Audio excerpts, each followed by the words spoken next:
হলদিয়ার একটি গ্যাস কারখানায় কাজে পুনর্বহালের দাবিতে শ্রমিকদের বিক্ষোভ।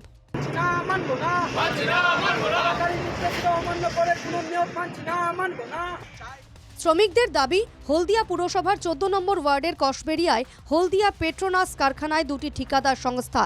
দুই সংস্থায় গ্যাস ভরার কাজ করতেন প্রায় 40 জন অস্থায়ী শ্রমিক।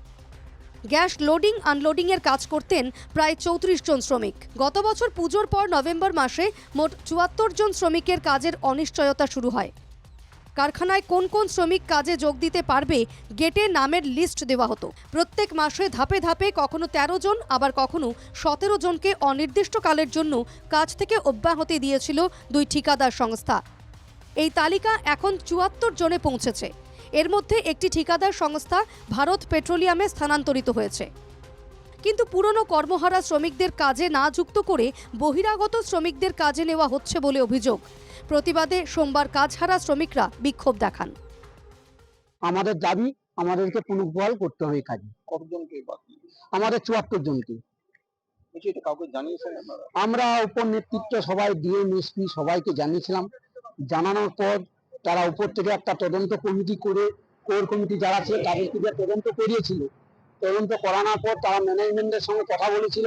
ম্যানেজমেন্টের যিনি দায়িত্বে আছে তিনি বলেছেন এটা আমরা তো বলতে না, রিক্রুটমেন্টের ব্যাপারে আমরা বলতে পারবো না। আমাদের এলাকায় কোম্পানিটা হচ্ছে, তো আমাদের তো অগ্রাধিকার আগে হবে। নিঃসন্দেহে দলীয়ভাবে আমরা তৃণমূল কর্মী, এখানে আমাদের যিনারা নেতৃত্ব আছেন তিনাদেরও আবেদন যে এখানে তোমাদের কাজকর্ম তোমরা করবে। এখানে তৃণমূল সমর্থিত শ্রমিকরা দলীয় পতাকা নিয়ে বিক্ষোভ দেখায়। বিষয়টি নিয়ে সরব বিরোধী শ্রমিক সংগঠনের নেতারা।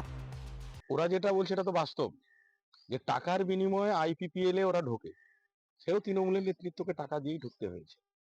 কিছুদিন কাজ করার পর আবার বিপিসিএল এ যখন কাজ শুরু হলো, সেখানে আবার নতুন করে টাকার বিনিময়ে নতুন লোক নিয়োগ হলো, কিন্তু তারা যে টাকা দিয়ে ঢুকলো আগে থেকে তারা যে আছে তাদেরকে আর দেখলো না। এটা হচ্ছে হলদিয়ার কালচার হয়ে গেছে তৃণমূলের নেতৃত্ব। যে হলদিয়াতে এখন তৃণমূল একটা ভাঁওতাবাজি চালু করেছে, যে পোর্টালটা ছিল পোর্টাল বন্ধ হয়েছে, কর্মসংস্থান বন্ধ হয়েছে, কেন বন্ধ হয়েছে কি ব্যাপার তার উত্তর ওনারা দেবেন। কিন্তু আমাদের পরিষ্কার কথা, আগে যারা আইপিপিএল এ যারা ফিলিং এর কাজ করত, সেই ফিলিং এর কাজ যখন এখন বিপিসিএল এ হচ্ছে, আবার বিপিসিএল এ যখন তারা আসছে তখন নিয়োগের সময় পুরনো যারা কাজে ছিল তাদের বাদ দিয়ে নতুন ভাবে নিচ্ছে। তার মানে কি নতুন নিলে তৃণমূল কিছু কাটমানি পাবে, কিছু টাকা পাবে। স্থানীয়দের কাজ হারানো নিয়ে জব পোর্টাল মামলাকে দায়ী করছেন স্থানীয় আইএনটিটিইউসি নেতা।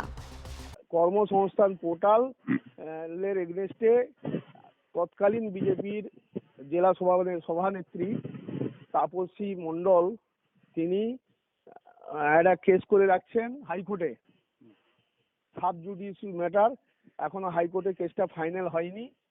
ওটার উপর কর্মসংস্থান পোর্টালের উপর স্টে হয়ে আছে।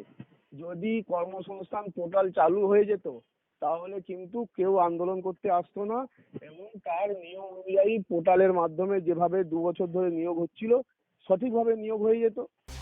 এদিন শ্রমিকদের বিক্ষোভ নিয়ে সমাজ মাধ্যমে পোস্ট করেন রাজ্যের বিরোধী দলনেতা শুভেন্দু অধিকারীও।